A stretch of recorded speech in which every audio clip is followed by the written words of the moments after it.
Combien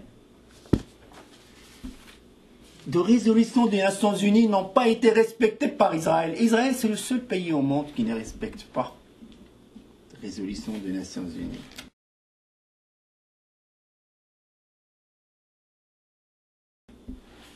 Et vous dites dans votre discours, un pays de droit.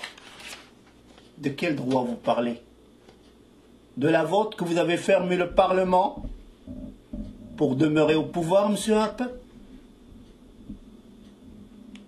Que actuellement même vous votez pour cette résolution? Votre gouvernement vote pour cette résolution, tandis que votre existence en tant que Premier ministre n'est même pas légitimée. Pourquoi vous n'avez pas eu le courage de vous présenter devant vos collègues du Parlement, les représentants du peuple?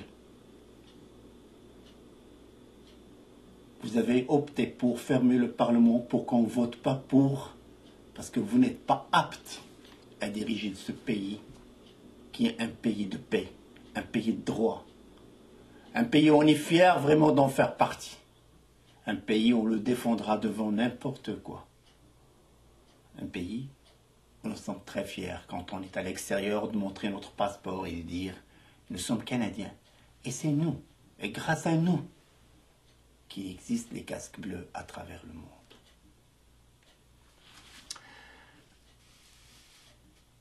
Vous savez, quand on dit arabe, quand on dit musulman, des fois, tu rencontres quelqu'un dans la rue et dit « Excusez-moi, est-ce que vous êtes musulman? Vous êtes... » Tu as toujours peur parce que tellement l'image, elle est autour de ça d'une manière, c'est de la déformation. Et des fois, on ne sait pas quoi répondre. Mais j'aimerais dire,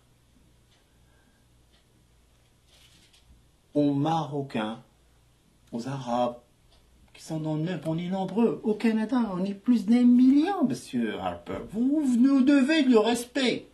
Si un jour, on se regroupe d'une manière politiquement, puis on dira, voilà, je me souviens, comme il dit le Québécois, on se rappelle. Et celui qui ne nous a pas respectés, on ne votera pas pour lui, et on votera pour eux. Je voulais juste proposer, avant de voir le reportage, probablement sera en plusieurs séries, on fera sur Gaza, sur la Palestine, sur les Arabes. On fera plusieurs séries de reportages. Et on parlera qu'on peut trouver d'autres manières de prouver notre existence et défendre l'existence de la Palestine. C'est ça ce qui est en jeu. Ce n'est pas l'existence d'Israël. Israël reçoit des milliards et des milliards de dollars d'armes. C'est la 4e armée au monde.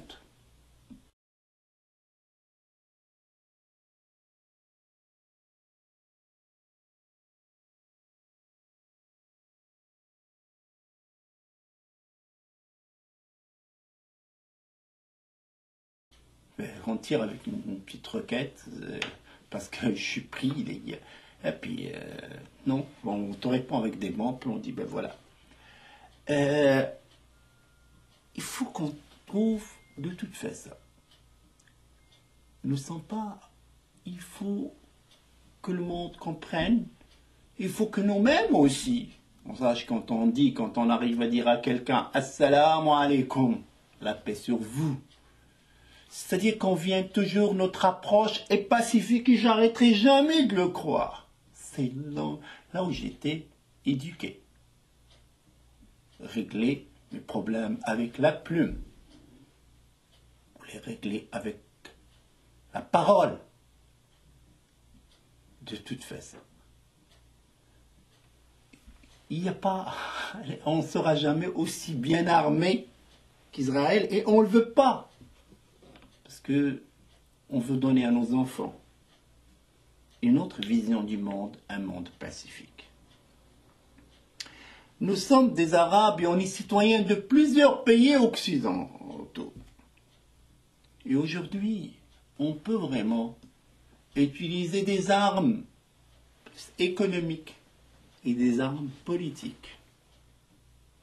Qu'aujourd'hui, on doit d'abord dire, nous ici au Canada, je suis certain que mes concitoyens en France ou en Belgique ou dans d'autres pays ou aux États-Unis, là où ils sont citoyens, ils peuvent le dire de la même manière envers les membres du Parlement, les membres élus d'une manière démocratique. Ici au Canada, on doit dire merci à M. Jack Layton, le chef du nouveau Parti démocratique du Canada. On doit dire merci à M. Jules Duceppe pour sa position dans tous les conflits, sa position juste. M. Gilles Duceppe du Bloc québécois et tous les membres du Bloc québécois.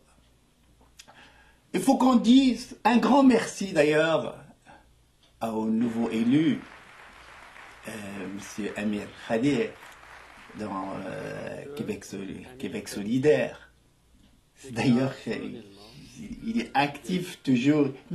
En plus, ça c'est un bon exemple d'intégration ici au Québec. Et d'ailleurs, aujourd'hui, félicitations d'ailleurs pour votre élection dans l'Assemblée nationale, Parlement du Québec. Il faut qu'on dise à ce monde-là, il faut qu'ils comprennent qu'on est d'accord, qu'on est bien, qu'on aime ce qu'ils font. Il faut qu'on sache applaudir quand il le faut. Puis il faut qu'ils aillent. Alors moi,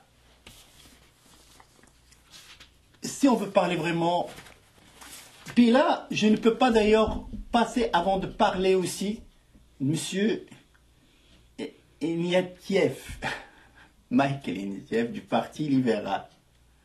Lui, il faut lui envoyer un mot aussi, parce que il pense de la même du Parti libéral, il ne pense pas plus loin que M. Harper, presque de la même manière. Que d'ailleurs lui-même, dans un communiqué, il blâme Hamas, les Palestiniens. Il refuse de blâmer Israël.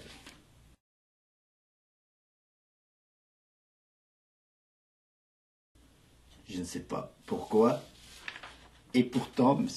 Jean Chrétien, quand il était chef du parti, l'ancien Premier ministre du Canada, et il s'est opposé pour la participation du Canada en Irak. Tandis que M. Harper, qui était chef de l'opposition, était dans l'opposition, il a tout fait, et vous allez le voir dans le reportage, pour aller en Irak. Si on était en Irak aujourd'hui, où on va être? Heureusement que M.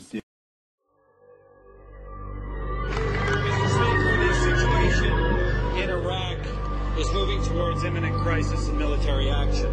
Canadian forces have been on the ground there for some time. In fact, 150 military personnel are involved in joint command arrangements with British and American troops on the ground. Is this deployment continuing? Will these personnel remain in the event of war with Iraq? Jean Chrétien était là et il a fait un travail extraordinaire.